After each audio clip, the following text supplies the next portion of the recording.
أعوذ بالله من الشيطان الرجيم بسم الله الرحمن الرحيم شروع اللہ کے نام سے جو بڑا مہربان نہایت رحم والا ہے۔ قل يا أيها الناس إن كنتم في شك من ديني فلا أعبد الذين تعبدون من دون الله ولكن أعبد الله الذي يتوفاكم وأمرت أن أكون من المؤمنين۔ اے پیغمبر کہہ دو کہ لوگو اگر تم کو میرے دین میں کسی طرح کا شک ہو تو سن رکھو کہ جن لوگوں کی تم اللہ کے سوا عبادت کرتے ہو میں ان کی عبادت نہیں کرتا، لیکن میں اس اللہ کی عبادت کرتا ہوں جو تمہاری روحیں قبض کر لیتا ہے، اور مجھ کو یہی حکم ہوا ہے کہ ایمان لانے والوں میں ہو جاؤں۔ وَأَنْ أَقِمْ وَجْهَكَ لِلدِّينِ حَنِيفًا وَلَا تَكُونَنَّ مِنَ الْمُشْرِكِينَ، اور یہ کہ اے نبی سب سے یکسو ہو کر دین اسلام کی پیروی کیے جاؤ اور مشرکوں میں سے ہرگز نہ ہونا۔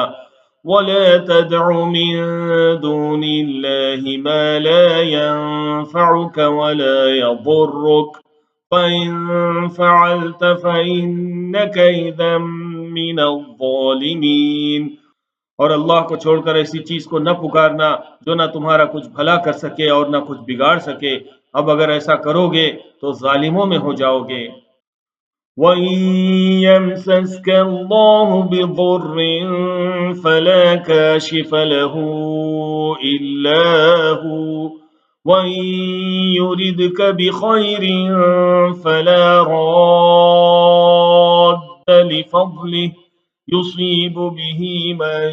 يَشَاءُ مِنْ عِبَادِهِ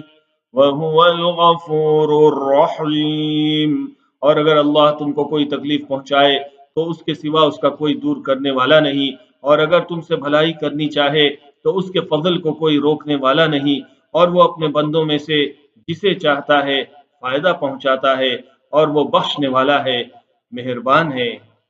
قل يا أيها الناس قد جاءكم الحق من ربكم فمن اهتدى فإنما يهتدي لنفسه ومن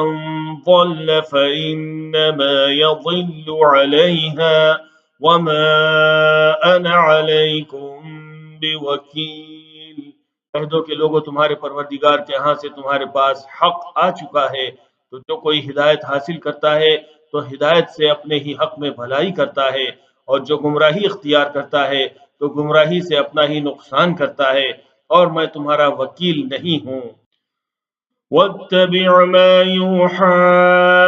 إِلَيْكَ وَاصْبِرْ حَتَّى يَحْكُمَ اللَّهُ وَهُوَ خَيْرُ الْحَاكِمِينَ، اور اے پیغمبر تم کو جو حکم بھیجا جاتا ہے اس کی پیروی کیے جاؤ اور تکلیفوں پر صبر کرو